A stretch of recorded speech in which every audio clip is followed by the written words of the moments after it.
Taufik Sodari wa yassir li amri wa hlul 'uqdatam min lisani yafqahu qawli. Alhamdulillahirabbil alamin wassalatu wassalamu ala asrofil anbiya'i wal mursalin sayyidina wa maulana Muhammadin wa ala alihi wa sahbihi ajma'in. Amma ba'du. Kepada Bapak Ibu rekan-rekan dari SMP Negeri 1 Sambiloto yang saya hormati, saya ucapkan terima kasih atas kesempatan dan sudah meluangkan waktu untuk bisa hadir di acara kami, yaitu diseminasi budaya positif.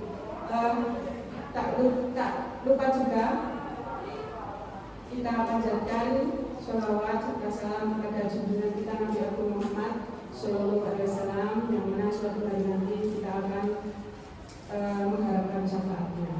Baiklah Bapak Ibu yang saya hormati, untuk acara hari ini marilah kita buka dulu supaya nanti dalam acara diseminasi ini diberi kelancaran, kesuksesan bagi kami dengan bacaan basmalah bersama-sama. Bismillahirrahmanirrahim.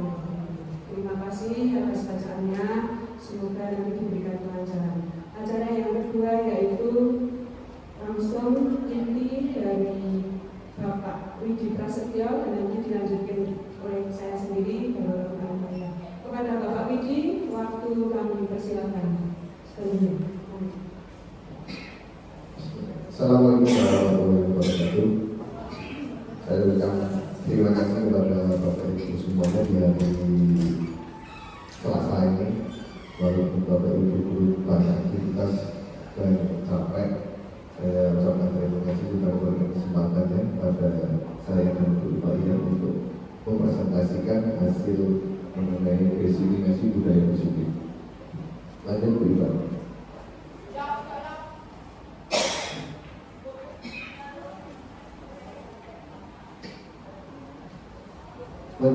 Oke, kita menyebarkan pemahaman dan menerapkan pengalaman budaya positif.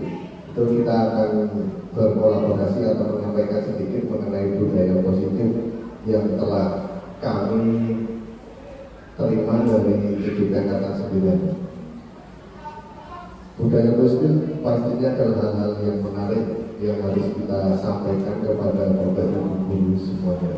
Lanjut Iwan. Konsep inti budaya positif yang pertama adalah perubahan paradigma pelajar, kedua disiplin positif, ketiga nilai kebajikan, keempat kebutuhan dasar manusia, 5 motivasi perilaku manusia, 6 posisi kontrol guru, dan ke-7 keyakinan kelas, dan yang terakhir adalah segitiga resolusi.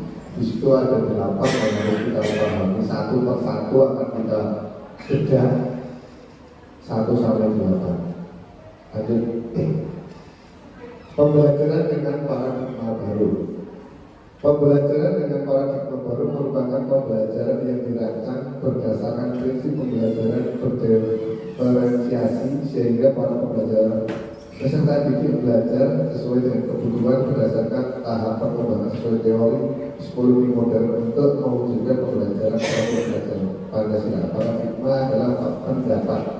Di sini kita berdiferensiasi adalah pembelajaran berpusat pada anak. Sepenuhnya belajar diutamakan adalah anak. Kalau ada hal-hal yang lain kita tinggalkan dulu. Yang penting utama adalah masalah anak, bagaimanapun prosesnya. Terus masalah model pembelajaran yang menarik itu akan menyangkut pada berdiferensiasi kepada peserta didik. Lanjut, budaya positif. Tanggung jawab guru adalah bagaimana menciptakan suatu lingkungan yang positif yang terdiri dari warga sekolah yang saling mendukung, saling belajar, saling bekerja sama, sehingga tercipta kebiasaan baik. Kebiasaan baik akan tumbuh menjadi karakter yang baik. Dari karakter yang baik akan membentuk suatu budaya positif.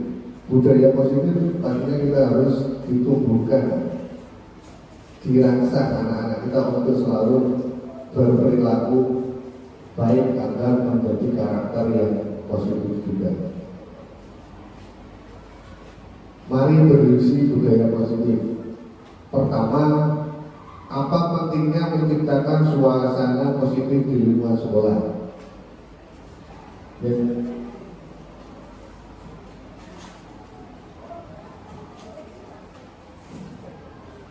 Apa pentingnya menciptakan suasana positif di lingkungan sekolah? Suasana positif di lingkungan kita harus kita kondisikan agar tercipta kebiasaan yang baik, tumbuh menjadi karakter yang baik, membentuk budaya yang positif. Kita akan selalu mengingatkan kepada murid untuk berperilaku atau karakter yang baik. Yang selanjutnya adalah sebagai seorang pendidik, bagaimana Anda dapat menciptakan suasana positif di lingkungan Anda selama ini. Saling mendukung satu, kedua bisa kerja sama, berkolaborasi antar teman sejawat. Selanjutnya, bagaimana penerapan disiplin saat ini di sekolah Anda? Apakah sudah efektif? Jika belum, apa yang menurut Anda masih perlu diperbaiki?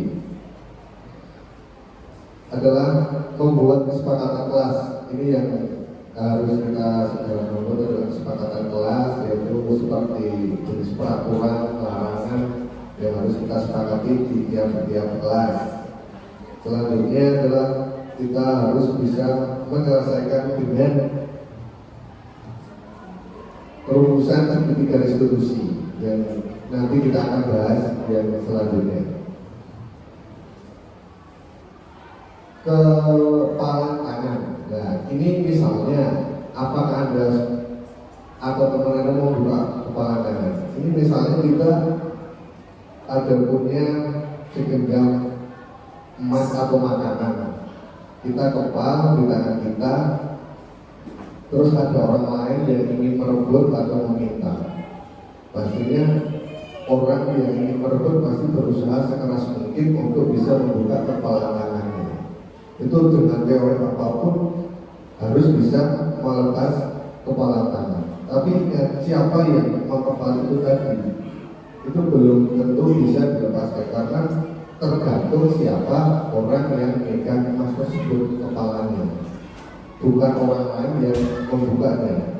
Yang membukanya adalah untuk kita yang mengepalnya, bukan orang lain. Berarti tergantung diri kita mau menyampaikan atau mengasihkan benda yang dikepalkan. Lanjut berikut. Kontrol.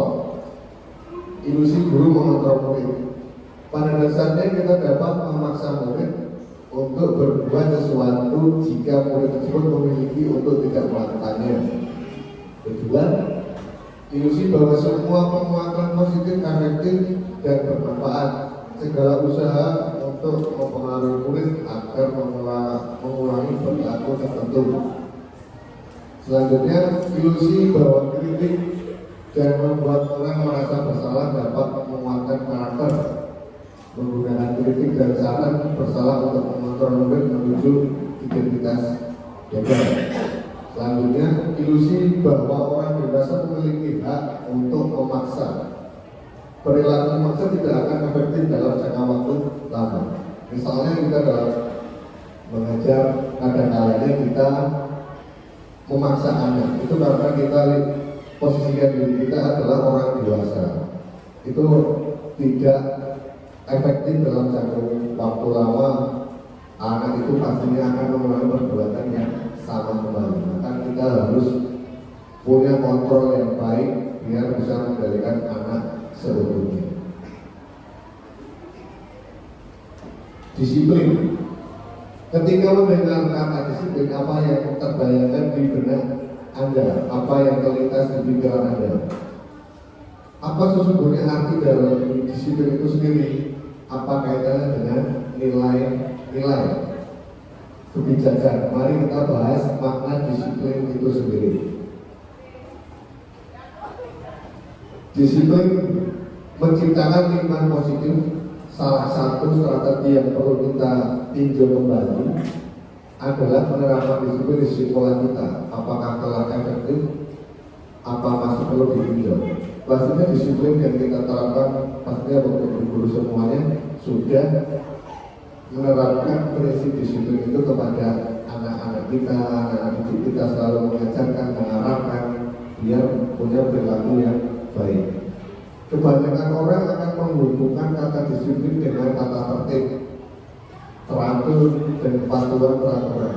Kata disiplin juga sering dihubungkan dengan hukuman, padahal itu sungguh berbeda.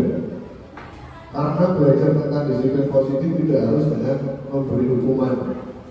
Justru itu adalah salah satu alternatif terakhir dan bila perlu tidak digunakan sama sekali. Kita mendidik anak tidak harus serta-merta menghukum karena untuk nanti disiplin. Itu belum tentu untuk anak tersebut bisa disiplin. Kita bisa dikomunikasikan yang baik-baik, nanti akan ada pembelajaran sedikit institusi untuk menangani masalah disiplin itu. Makna disiplin dalam budaya kita, makna disiplin di mana menjadi sesuatu yang dilakukan seseorang pada orang lain untuk menciptakan kepatuhan. Pastinya dengan kepatuhan itu akan menjadi disiplin untuk menaati peraturan. Yang kedua sendiri di mana ada kemerdekaan, di situ harus ada disiplin yang kuat. Sesungguhnya disiplin itu bersifat self-disiplin, yaitu kita sendiri yang mewajibkan kita dengan sekeras-kerasnya. Disiplin ya emang betul kata kita di Bangkoro, kemerdekaan pun harus ada kata disiplin yang harus kita punya toleransi atau aturan. Tidak semata-mata merdeka itu bebas dari aturan. Makna disiplin pandangan dan bahasa dalam bukunya Restructuring School Discipline 2021 jadi menyatakan bahwa arti dari kata disiplin dari bahasa Latin disipliner yang artinya belajar. Dengan kata lain bahwa sesungguhnya seseorang yang memiliki disiplin dari berarti mereka bisa bertanggung jawab terhadap apa yang dilakukannya karena mereka mendasarkan tindakan mereka pada nilai-nilai kebijakan universal, kebijakan yang lebih luas. Nilai-nilai kebajikan, nilai yang disepakati bersama lepas dari suku bangsa, agama maupun latar belakang. Di satu ada program Pancasila, misalnya beriman, bertakwa, bertuhan yang Maha Esa, berakal mulia, mandiri, bernilai kritis, bergerak global dan bergotong royong serta kreatif. Selanjutnya adalah motivasi perilaku manusia. Kita hidup butuh motivasi agar hidup kita lebih semangat bergairah untuk melakukan suatu kegiatan atau aktivitas dalam hidup sehari-hari. Mengapa kita melakukan sesuatu? Apakah karena ada dorongan dari lingkungan? Nah, kita coba lihat motivasinya. Untuk menghindari tindakan ketidaknyamanan hukuman itu sudah pasti. Kadang-kadang kita ada motivasi biar terhindar dari hukuman. Misal kita berangkat sekolah biar tidak terlambat, biar tidak ada absensi yang alfa atau yang kosong. Selanjutnya adalah untuk mendapatkan imbalan atau penghargaan. Misalnya kalau murid biar tidak terlambat, biar tidak ada hukuman, biar tidak diberi sanksi sama guru-guru yang bukan. Selanjutnya untuk menjadi orang yang mereka inginkan dan menghargai diri sendiri dengan nilai-nilai mereka yang percaya. Dengan motivasi akan membawa rasa keinginan yang lebih biar bisa mencapai sesuatu yang diinginkan atau targetnya. Konsep inti budaya positif yang pertama adalah perubahan paradigma pelajar, kedua disiplin positif, ketiga nilai kebajikan, keempat kebutuhan dasar manusia, 5 motivasi perilaku manusia, 6 posisi kontrol guru, dan ke-7 keyakinan kelas, dan yang terakhir adalah segitiga resolusi. Di situ ada 8 yang harus kita pahami, satu persatu akan kita bedah 1-8. Lanjut. Pembelajaran dengan paradigma baru. Pembelajaran dengan paradigma baru merupakan pembelajaran yang dirancang berdasarkan prinsip pembelajaran berdiferensiasi sehingga para peserta didik belajar sesuai dengan kebutuhan berdasarkan tahap perkembangan sesuai teori psikologi modern untuk mewujudkan pembelajaran Pancasila. Paradigma adalah pendapat. Di sini kita berdiferensiasi adalah pembelajaran berpusat pada anak. Sepenuhnya belajar diutamakan adalah anak. Kalau ada hal-hal yang lain kita tinggalkan dulu. Yang penting utama adalah masalah anak bagaimanapun prosesnya. Terus masalah model pembelajaran yang menarik itu akan menyangkut pada berdiferensiasi kepada peserta didik. Lanjut, budaya positif.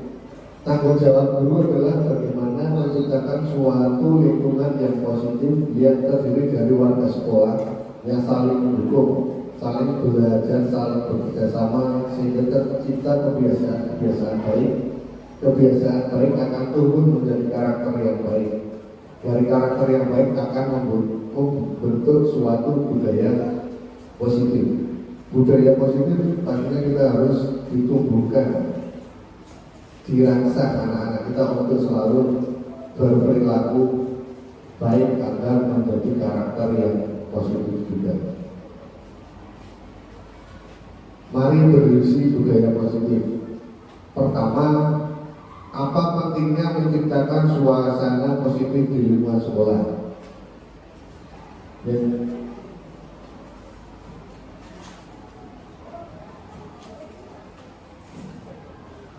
Apa pentingnya menciptakan suasana positif di lingkungan sekolah?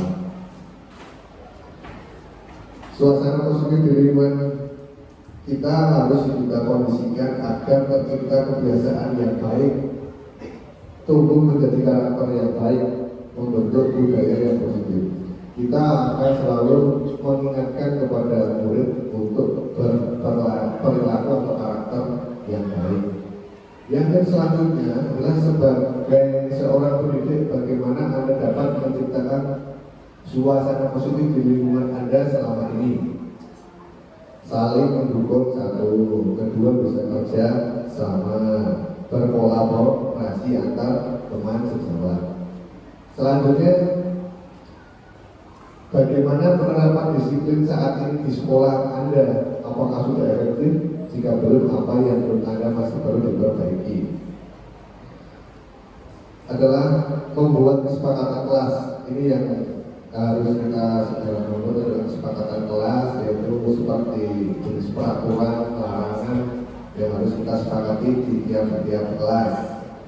Selanjutnya adalah kita harus bisa menyelesaikan dengan perumusan segitiga restitusi yang nanti kita akan bahas yang selanjutnya. Kepalan tangan. Nah, ini misalnya apakah Anda atau teman Anda mau buka kepala tangan? Ini misalnya kita ada punya segenggam emas atau makanan.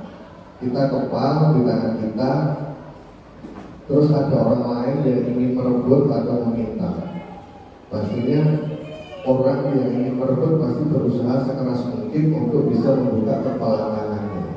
Itu dengan teori apapun harus bisa melepas kepala tangan. Tapi siapa yang mengepal itu tadi, itu belum tentu bisa dilepaskan karena tergantung siapa orang yang memegang emas tersebut kepalanya. Bukan orang lain yang membukanya. Yang membukanya adalah untuk kita yang mengepalnya, bukan orang lain. Berarti tergantung diri kita mau menyampaikan atau mengasihkan benda yang dikepalkan. Lanjut juga kontrol. Ilusi guru mengontrol murid. Pada dasarnya kita dapat memaksa murid untuk berbuat sesuatu jika murid tersebut memiliki untuk tidak melakukannya. Kedua, ilusi bahwa semua penguatan positif efektif dan bermanfaat. Segala usaha untuk mempengaruhi murid agar mengulangi perilaku tertentu. Selanjutnya, ilusi bahwa kritik dan membuat orang merasa bersalah dapat menguatkan karakter. Menggunakan kritik dan saran bersalah untuk mengontrol murid menuju identitas gagal. Selanjutnya, ilusi bahwa orang dewasa memiliki hak untuk memaksa. Perilaku memaksa tidak akan efektif dalam jangka waktu lama. Misalnya kita dalam mengajar, kadang-kadang kita memaksa anak, itu karena kita posisikan diri kita adalah orang dewasa. Itu tidak efektif dalam jangka waktu lama. Anak itu pastinya akan mengulangi perbuatan yang sama kembali. Maka kita harus punya kontrol yang baik biar bisa mengendalikan anak sebelumnya. Disiplin. Ketika mendengar kata disiplin, apa yang terbayangkan di benak Anda? Apa yang terlintas di pikiran Anda? Apa sesungguhnya arti dari disiplin itu sendiri? Apa kaitannya dengan nilai-nilai kebijakan? Mari kita bahas makna disiplin itu sendiri. Disiplin menciptakan lingkungan positif. Salah satu strategi yang perlu kita tinjau kembali adalah penerapan disiplin di sekolah kita. Apakah telah efektif? Apa masih perlu ditinjau? Pastinya disiplin yang kita terapkan pastinya untuk guru semuanya sudah menerapkan prinsip disiplin itu kepada anak-anak kita, anak-anak didik kita, selalu mengajarkan, mengarahkan biar punya perilaku yang baik. Kebanyakan orang akan menghubungkan kata disiplin dengan kata tertib, teratur, dan kepatuhan peraturan. Kata disiplin juga sering dihubungkan dengan hukuman, padahal itu sungguh berbeda. Karena belajar tentang disiplin positif tidak harus dengan memberi hukuman. Justru itu adalah salah satu alternatif terakhir dan bila perlu tidak digunakan sama sekali. Kita mendidik anak tidak harus serta-merta menghukum karena untuk melatih disiplin. Itu belum tentu untuk anak tersebut bisa disiplin. Kita bisa dikomunikasikan yang baik-baik, nanti akan ada pembelajaran sedikit diskusi untuk menangani masalah disiplin itu. Makna disiplin dalam budaya kita, makna disiplin dimana menjadi sesuatu yang dilakukan seseorang pada orang lain untuk menciptakan kepatuhan. Pastinya dengan kepatuhan itu akan menjadi disiplin untuk menaati peraturan. Dan dari Wantara sendiri, di mana ada kemerdekaan, di situ harus ada disiplin yang kuat. Sesungguhnya disiplin itu bersifat self-disiplin, yaitu kita sendiri yang melakukan kita dengan sekeras-kerasnya. Disiplin ya emang betul kata kita dari Wantara, kemerdekaan pun harus ada dengan disiplin yang harus kita punya toleransi atau aturan. Tidak semata-mata merdeka itu bebas dari aturan. Makna disiplin pandangan yang terbesar dalam bukunya Restructuring School Discipline 2021, jadi menyatakan bahwa arti dari kata disiplin dari bahasa Latin disipliner yang artinya belajar. Dengan kata lain bahwa sesungguhnya seseorang yang memiliki disiplin dari berarti mereka bisa bertanggung jawab terhadap apa yang dilakukannya karena mereka mendasarkan tindakan mereka pada nilai-nilai kebijakan universal, jangan yang lebih luas. Nilai-nilai kebajikan, nilai yang disepakati bersama lepas dari suku bangsa, agama maupun latar belakang. Di satu ada program Pancasila, misalnya beriman, bertakwa, berhubungan dengan Maha Esa, berakal mulia, mandiri, bernalar kritis, bergerak global dan bergotong royong serta kreatif. Selanjutnya adalah motivasi perilaku manusia. Kita hidup butuh motivasi agar hidup kita lebih semangat bergairah untuk melakukan suatu kegiatan atau aktivitas dalam hidup sehari-hari. Mengapa kita melakukan sesuatu? Apakah karena ada dorongan dari lingkungan? Ya, kita coba lihat motivasinya. Untuk menghindari tindakan ketidaknyamanan hukuman itu sudah pasti. Kadang-kadang kita ada motivasi biar terhindar dari hukuman. Misal kita berangkat sekolah biar tidak terlambat, biar tidak ada absensi yang alfa atau yang kosong. Selanjutnya adalah untuk mendapatkan imbalan atau penghargaan. Misalnya kalau murid biar tidak terlambat, biar tidak ada hukuman, biar tidak diberi sanksi sama guru-guru yang selanjutnya untuk menjadi orang yang mereka inginkan dan menghargai diri sendiri dengan nilai-nilai wanita yang percaya. Dengan motivasi akan membawa rasa keinginan yang lebih biar bisa mencapai sesuatu yang diinginkan atau targetnya. Saya akan dilanjutkan sama Bu Iman. Terima kasih Pak Widi sudah presentasi dengan tentang disiplin dan sampai dengan motivasi perilaku manusia. Saya lanjutkan ya Bapak Ibu, teman-teman semuanya, sebentar. Sambil dahar silakan Pak Bus, saya ucapkan selamat datang. Saya masih di sini ke motivasi perilaku manusia. Mengapa kita melakukan sesuatu? Apakah karena ada dorongan dari lingkungan? Setiap kita melakukan sesuatu kan pasti ada tujuan, entah itu positif atau negatif. Setuju Bapak Ibu? Ya, saya mau tanya dulu yang baru saja datang. Bagus. Motivasi datang ke diseminasi ini apa? Mencari ilmu. Mencari ilmu. Bu Yayu mungkin? Menambah ilmu dan menambah wawasan. Dari keduanya menambah ilmu dan wawasan. Betul, alhamdulillah. Ada 3 motivasi dari perilaku manusia. Yang pertama yaitu menghindari ketidaknyamanan. Bapak Ibu datang ke seminar kami karena ada undangan dan misalkan tidak nyaman apabila Bapak Ibu tidak menghadirinya. Sudah dapat undangan atau tidak menghadiri, kan hatinya tidak nyaman. Sama dengan juga dengan anak-anak. Anak-anak datang ke sekolah, motivasinya apa? Mungkin dapat uang saku sehingga dia nyaman, bisa jajan, bisa pergi dari rumah, menghindari rutinitas di rumah, tidak membanding. Bapak Ibu mungkin ada yang motivasinya seperti itu. Yang kedua, motivasi untuk mendapatkan imbalan atau penghargaan dari orang lain.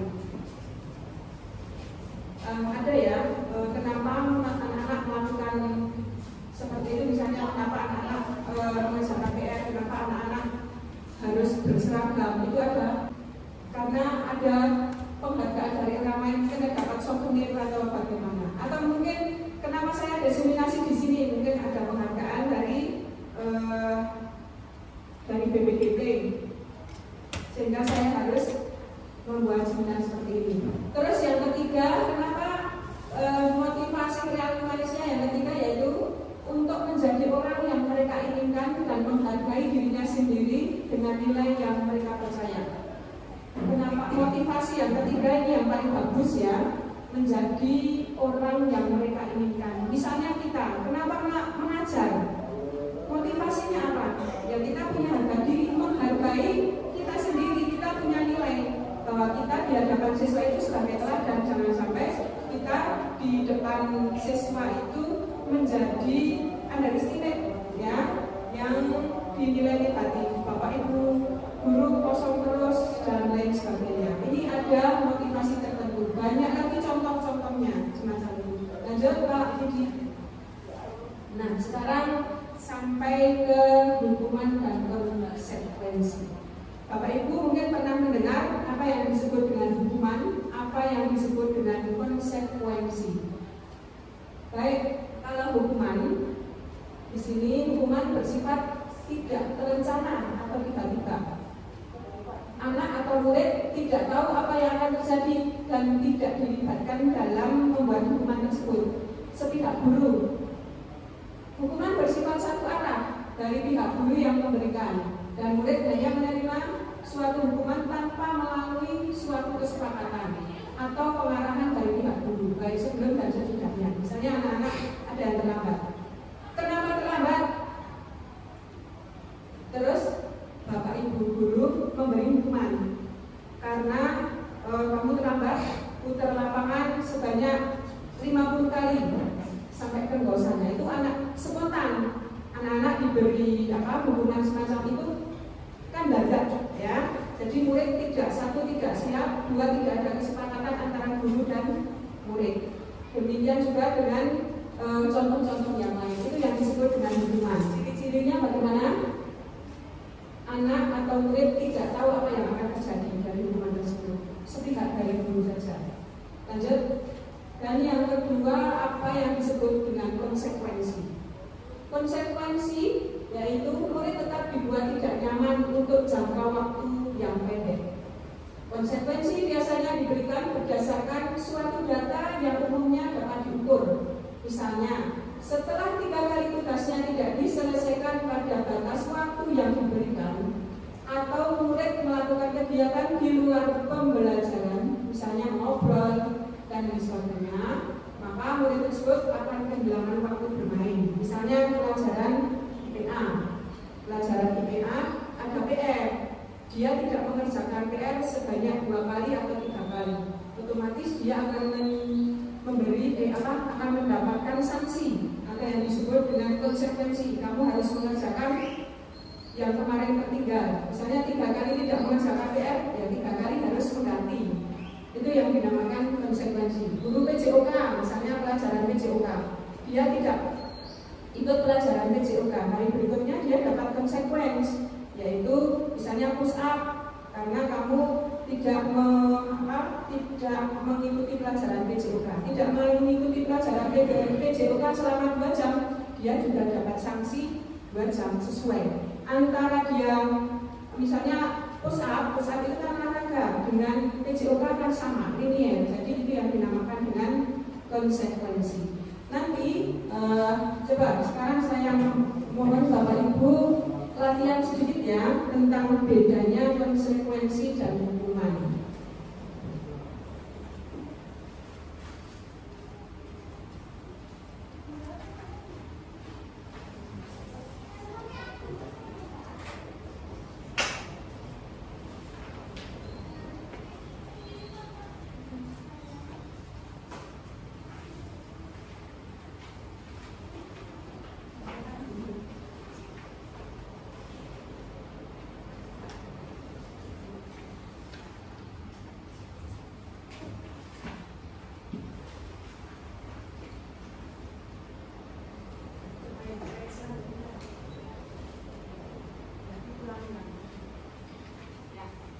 Baik ya, sudah.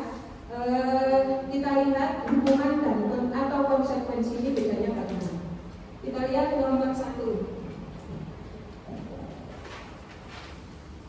Mencatat 100 kali di dalam buku kalimat. Saya tidak akan terlambat lagi karena terlambat ke sekolah. Ini merupakan konsekuensi atau hukuman? Hukuman, betul. Kenapa? Ya, murid tidak tahu dan spontan, ya, sepihak dengan guru, sepihak di guru. Terus yang kedua, lari mengelilingi lapangan basket 2 kali karena terlambat hadir di sekolah. Hukuman, betul. Pintar juga ya. Yang ketiga, membersihkan coretan yang dibuatnya di meja tulis. Konsekuensi, betul. Murid diminta untuk push up 15 kali karena tidak menggunakan masker ke sekolah. Hukuman. Menggantikan kertas tugas teman yang telah dicoret-coret. Konsekuensi. berjemur di lapangan basket pukul 12 siang karena mengobrol dengan teman. Murid diminta bertelanjang kaki sepanjang hari karena tidak menggunakan sepatu warna hitam sesuai peraturan sekolah. Konsekuensi selanjutnya, berdiri di depan kelas sambil mengangkat kaki satu. Berarti gini ya, karena tidak bisa menjawab pertanyaan. Hukuman sebenarnya membersihkan tumpahan air di meja tulis karena tersenggol pada saat belajar. Konsekuensi kehilangan 10 menit jam istirahat untuk mengerjakan tugas karena terlambat datang dan tertinggal pelajaran selama 10 menit. Konsekuensi duduk di bangku pinggir lapangan pada jam istirahat, tidak diizinkan bermain oleh guru tiket karena mencederai teman saat bermain di lapangan. Konsekuensi selanjutnya, terlambat hadir di pembelajaran dari 15 menit dan diminta untuk tinggal 15 menit sesudah kelas usai untuk membahas ketertinggalan pelajaran. Konsekuensinya yang selanjutnya, lari mengelilingi lapangan 2 kali karena terlambat 10 menit untuk pelajaran PJK. Konsekuensi. Berarti yang terakhir apa ini terakhir? Hukuman. Alhamdulillah sudah paham semuanya ya Ibu antara hukuman dan konsekuensi. Terima kasih. Selanjutnya, yang ketiga ya, yang ketiga sudah ada hukuman, sudah ada konsekuensi. Nah sekarang disiplin. Disiplin dalam bentuk konsekuensi sudah terencana atau sudah disepakati. Jadi sudah tahu ya, sudah dibahas dan disetujui oleh murid dan guru. Umumnya bentuk-bentuk konsekuensi dibuat oleh guru atau sekolah dan murid sudah mengetahui sebelumnya. Konsekuensi yang akan diterima bila ada pelanggaran. Jika tidak ada pelanggaran, ya tidak diberi hukuman. Lanjut. Nah, sekarang tadi ada hukuman. Dihukum apa yang dimaksud dengan dihukum dengan penghargaan? Sebenarnya kalau kita lihat itu penghargaan itu menyenangkan siswa ya, anak diberi hadiah, anak diberi imbalan misalnya seperti itu. Tetapi itu sebenarnya adalah dihukum, menghukum. Penghargaan itu sama dengan menghukum atau dihukum oleh penghargaan. Artikel mengemukakan baik penghargaan maupun hukuman adalah cara-cara mengontrol perilaku seseorang yang menghancurkan potensi. Hukuman sama penghargaan ini beda tipis ya. Keduanya sama-sama menghancurkan potensi untuk pembelajaran yang sesungguhnya. Nah, penghargaan yang asli bagaimana? Penghargaan asli yaitu yang tidak dengan imbalan atau benda-benda yang lainnya, tetapi belajar itu sendirilah yang disebut dengan penghargaan. Menurut siapa? Itu bukan menurut saya, tapi menurut Mr. Paul. Ya. Sudah kenal dengan Mr. Paul? Nah, lanjut. Nah, sekarang penghargaan sama dengan menghukum tadi ya. Karena penghargaan itu bisa mempengaruhi perilaku atau potensi murid jangka pendek dan sampai jangka panjang. Yang kedua, penghargaan itu sebenarnya tidak efektif karena misalnya setiap kali murid itu berbuat baik terus kita beri penghargaan, jika suatu hari kita tidak memberi penghargaan, murid itu akan berhenti berbuat baik karena dia hanya motivasinya hanya demi penghargaan saja, demi hadiah. Demikian. Yang selanjutnya, penghargaan itu merusak hubungan. Ya, jelas. Diberi penghargaan, ya, monggo silakan. Terus selanjutnya penghargaan mengurangi ketepatan. Kalau kamu jawab betul, saya beri pulpen 10. Kalau kamu bisa jawab ini, saya beri jajan. Nah itu kalau dia tidak termotivasi untuk menjawab yang benar karena apa? Tergantung dari apa? Ketepatan. Semaunya saja. Jika tidak ada hadiah, ya semaunya aja. Terus Selanjutnya, penghargaan mematikan kreativitas. Karena demi penghargaan dia bisa berkreativitas. Tetapi kalau tidak ada tidak ada penghargaan, tidak ada imbalan, tidak ada dia tidak mau berkreasi. Nah, itu namanya penghargaan mematikan kreativitas. Dan terakhir, penghargaan sama dengan menghukum yang tadi sudah dibahas sebelumnya.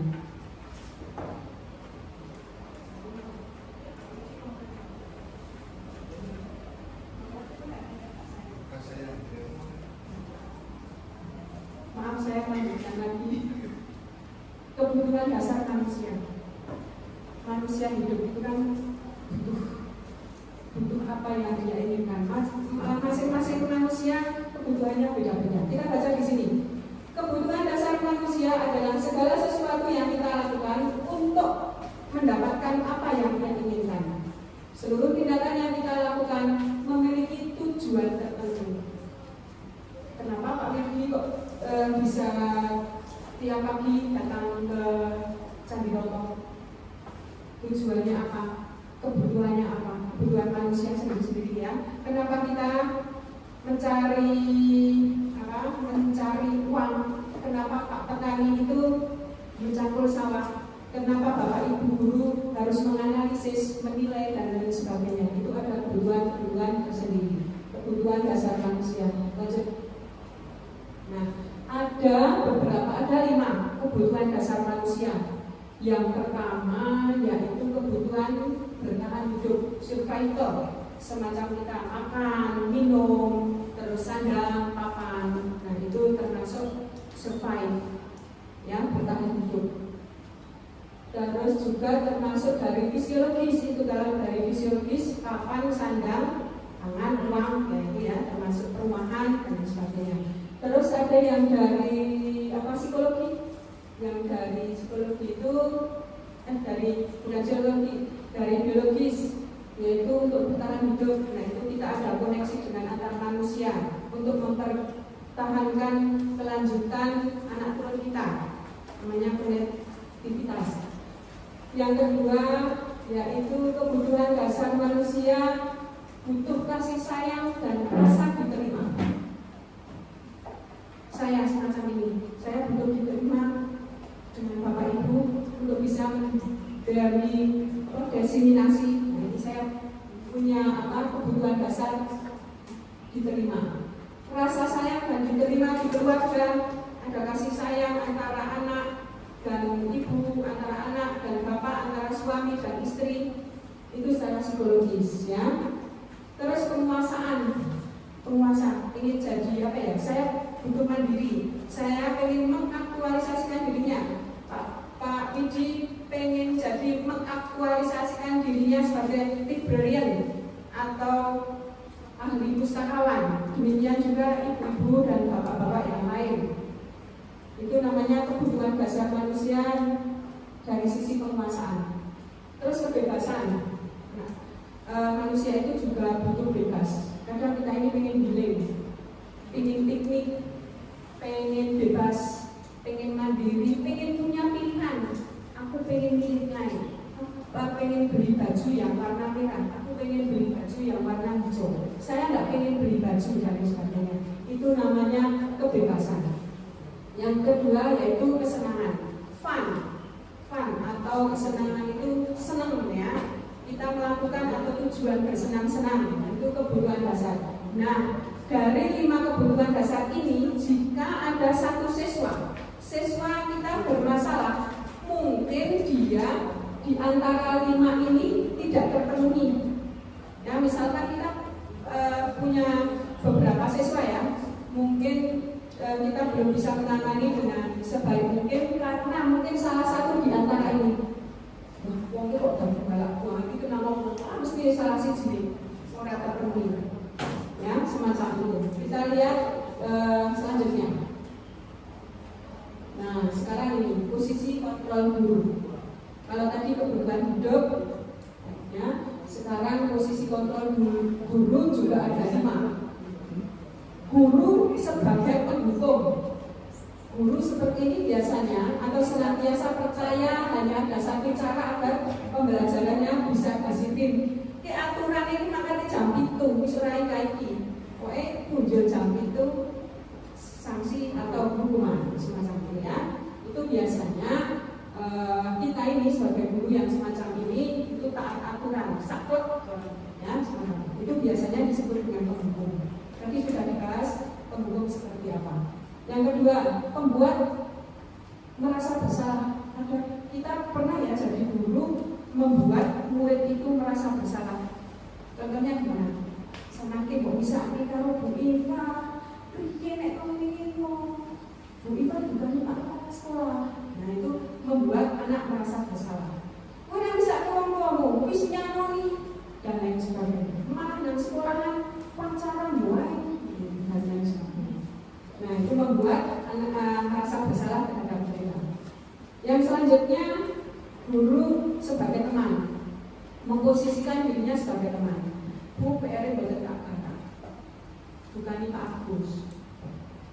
Ini ya, saya sama garap. Kamu kerjakan sekarang.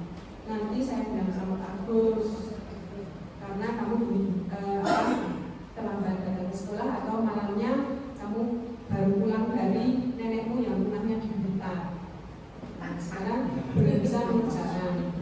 Nanti saya bilang sama Pak Agus, Bu maklum. Nah, buat anaknya kan senang sekali karena ada bantuan saya sebagai guru memposisikan saya sebagai teman. Tetapi ini ada sisi positif dan negatifnya. Kalau dari sisi positif dia bisa mengerjakan, nah dari sisi negatif nanti kalau anak ini tergantung pada saya. Kalau saya tidak ada, dia ngelokro dan akan dimarahi oleh Pak Agus. Macam itu ya, ada positif dan negatifnya jika sebagai teman. Nah, sebagai pemantau, nah ini ada sanksi dan konsekuensi. Guru memposisikan sebagai pemantau seperti konsekuensi yang tadi sudah ditulis, yang sudah dibahas oleh Bapak Ibu tadi. Terus yang terakhir yaitu sebagai manajer.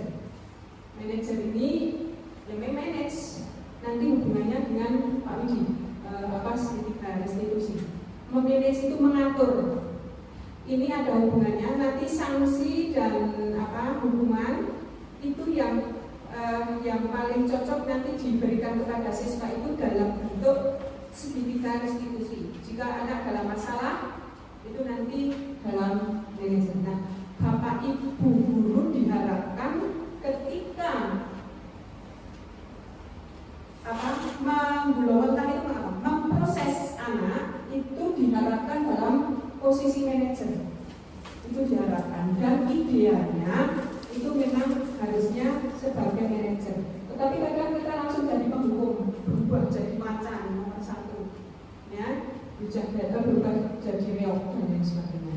Lanjut. Nah, untuk bisa membuat anak-anak disiplin dan mengikuti peraturan disiplin positif itu kita harus membuat keyakinan keras. Bagaimana anak-anak itu supaya punya keyakinan, kita buat kesepakatan terlebih dahulu. Kita lihat di sini, keyakinan kelas itu apa? Yaitu nilai-nilai kebajikan universal yang disepakati secara tersirat dan tersurat. Itu keyakinan kelas. Nilai-nilai kebajikan menekankan pada keyakinan seorang akan lebih memotivasi seseorang dari dalam. Seseorang akan lebih tergerak dan bersemangat untuk menjalankan keyakinannya daripada hanya sekedar mengikuti serangkaian peraturan tertulis tanpa makna. Nilai-nilai keselamatan atau kesehatan inilah. Ya, sampai situ ya. Oke, saya contoh semacam ini. Coba Bu Erlia genggam tangan. Bu Erlia ini genggam tangan. Isinya misalnya ada sesuatu yang dia yakini Pak Widi ya, misalnya yang beragam masalah di sini, genggam yang erat. Sekarang Bu Yayu, silahkan Bu Yayu berusaha membuka genggaman tangan Bu Erlia. Mau diidik-idiki, mau dirayu, mau diapa, pokoknya berbentuk. Misalnya betul.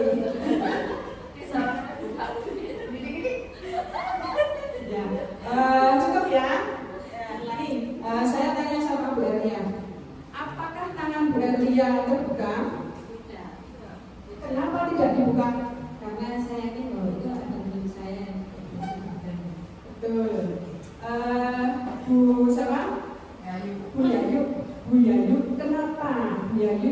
berusaha untuk membuka tangan Ya.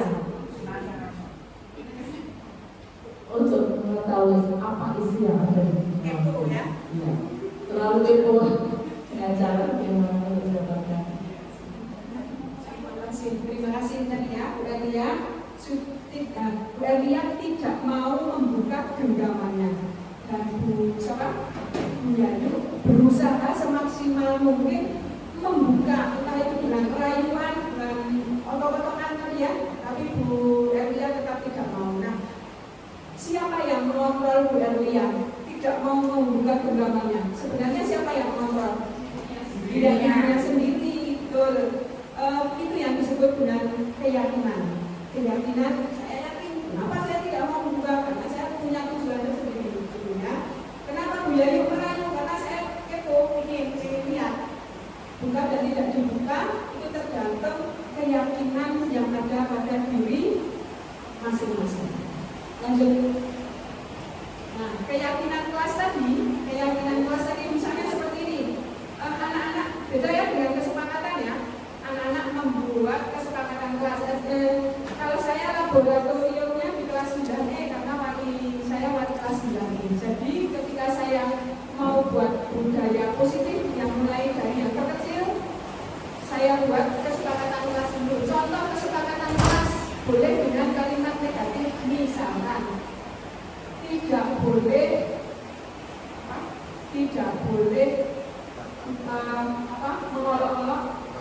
mengolok-olok teman. Depannya tidak boleh mengolok-olok teman. Itu namanya kesepakatan kelas. Terus keyakinan kelasnya apa? Kalau tidak boleh mengolok-olok berarti apa? Dalam kalimat positif. Kira-kira apa? Menghargai perbedaan, yang menghormati perbedaan. Karena kalau kita menghormati dan menghargai perbedaan, tentu saja tidak mungkin terjadi pembulian, ya kan? Terus tadi ada lagi contoh yang lain, gimana? Contohnya, siswa perempuan tidak boleh menggunakan make up. Nah ini keyakinan kelasnya apa? Kira-kira sederhana, ya, anak menggunakan terus. Nanti ada banyak sekali, ada mandiri, ada kolaborasi, ada kesehatan, kebersihan dan sebagainya. Contoh lagi, tidak boleh membuang sampah sembarangan. Berarti keyakinan kelasnya apa? Kebersihan. Nanti dihubungkan lagi dengan pelajaran agama menjadi an-nadhafatu minal iman. Itu kalau sudah punya keyakinan kelas dan anak-anak bisa membuat kesepakatan kelas terlebih dahulu, lalu kemudian menjadi keyakinan kelas, ini anak-anak akan lebih mudah, lebih patuh apa yang telah dia buat. Nah, tadi ada hukuman dan konsekuensi. Kalau hukuman kan sekitar. Nah, ditawarkan dalam CDP ini yaitu dengan proses restitusi.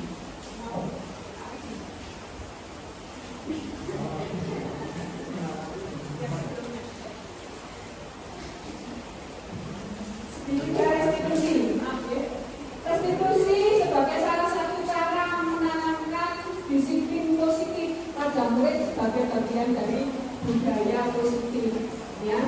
Nah, dari segitiga restitusi itu kita ada 3 utama begini. Segitiga restitusi itu tidak langsung menghukum atau konsekuensi seperti itu, seperti tadi, tetapi kita biasanya kalau ada anak-anak yang bermasalah, misalnya kalau yang lagi marah itu tidur ya, anak-anak tidur di kelas. Nah, tidur di kelas, terus kita panggil anak itu, kita panggil. Ini idealnya ya, idealnya pakai segitiga restitusi. Yang namanya kan stabilkan identitas dulu, yang garis lurus yang ke bawah ini. Setiap ditanya anak itu dipanggil, ya manusia itu mbak, mungkin seperti itu juga ya di BD, dipanggil dulu terus ditanya, mengapa kamu ngantuk, mengapa kamu tidur di kelas padahal pelajaran matematika.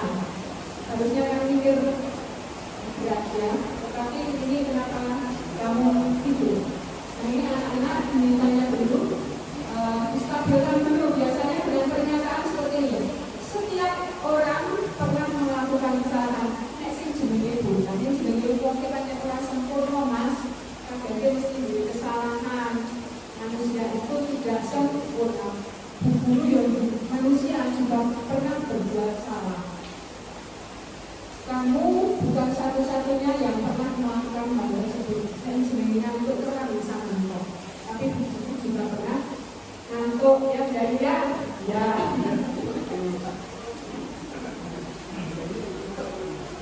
Ditanya itu namanya menstabilkan dulu. Setelah stabil, setelah anak bisa mengungkapkan apa alasannya, yang kedua, validasi tindakan yang salah. Tanya dulu, kalau ngantuk atau tidur di kelas itu bagus apa enggak? Kegiatan perlakuan bagus apa enggak semacam itu? Nah, kamu tentunya punya alasan mengapa kamu tidur di kelas. Nah, ini ditanya dulu alasannya. Terus yang kedua, adakah cara yang lebih efektif untuk mendapatkan apa yang kamu butuhkan? Harusnya kalau kamu memang ngantuk, memang tidur di dalam ngantuk, seharusnya tidak pada jam pelajaran. Nah, harusnya kamu tidur sebentar waktu istirahat semacam itu. Ini namanya validasi tindakan yang salah. Kemudian kita naik ke tahapan yang ketiga, yaitu menanyakan keyakinan. Keyakinan kelas apa yang telah kita sepakati. Tadi sudah buat kesepakatan kelas, kemudian keyakinan kelas yang kita sepakati itu apa. Jadi siswa akan lebih tertib. Kamu ingin jadi seperti apa? Nah, misalnya seperti ini. Kalau kamu ngantuk tidur terus di dalam kelas, pengen sukses sekolah kok saja nih, turun terus minggu, pasti pengen sukses apa enggak suatu hari? Dapat pelajaran apa enggak? Apa yang diterangkan Bapak Ibu guru bisa diterima apa enggak? Mudah paham apa enggak? Nah, semacam itu. Kalau anaknya bilang jenggotan mudah Bu, nah itu baru ditanya lagi. Kalau semacam itu, solusinya apa? Supaya kamu tidak natural. Nah, kalau tadi alasannya di yang kedua ya, validasi tindakan yang salah. Kenapa kamu tidur di dalam kelas? Mungkin ada yang alasannya begini, karena malamnya itu kehabisan gitu ya, sampai jam 3. Itu biasanya alasannya semacam itu. Nah, sekarang kita ke solusi. Nah, solusinya gimana? Supaya bisa tetap itu kehabisan, tetapi kamu juga tetap harus bisa bersekolah tanpa harus ngantuk. Solusinya apa coba? Nah, anak disuruh buat sendiri. Nah, kemarin saya praktekkan ada yang menjawab pasang alarm, pulang kasih, tidak sampai malam langsung tidur, pasang alarm dan dilakukan. Nah, dilakukan. Ya, kalau sudah buat praktek sendiri tidak dilakukan, terima, ya, eksekusi istilahnya. Nah, ini yang disebut sedikit restitusi. Itu idealnya ya, Bu. Semoga suatu hari kita bisa sabar. Kalau sedikit restitusi itu satu-satunya guru harus sabar. Lanjut. Nah, alhamdulillah dari saya budaya positif yang dapat saya pahami dan dipahami mungkin kurang banyak, harus 2 jam mungkin, tetapi waktunya sudah tidak memungkinkan dan acara ini akan saya tutup. Mungkin ada pertanyaan dari Bapak Ibu dulu? Tidak ya, karena bisa menjadi budaya itu dimulai dari hal yang kecil. Kita bisa membentuk karakter-karakter yang baik, dari karakter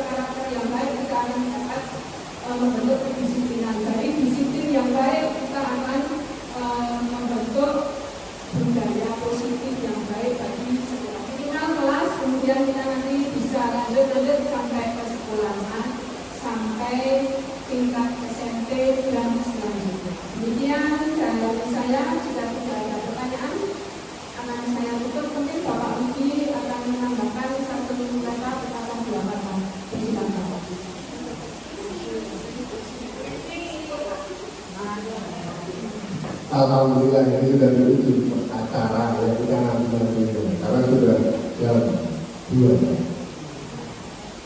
Tidak lama-lama saya terima kasih kepada Bapak Ibu Guru sudah meluangkan waktu di siang hari mengenai budaya positif. Ya, kita semua harus mulai hari ini kita harus menanamkan budaya positif terutama untuk diri kita sendiri baru ke anak didik kita. Saya juga terima kasih sekali lagi pada Bapak Ibu Guru. Saya akhiri banyak kata, banyak perilaku yang tidak berkenan kepada Bapak Ibu Guru semua. Saya dan Bu Rifa mohon maaf sebesar-besarnya. Saya akhiri beliau budaya. Wassalamualaikum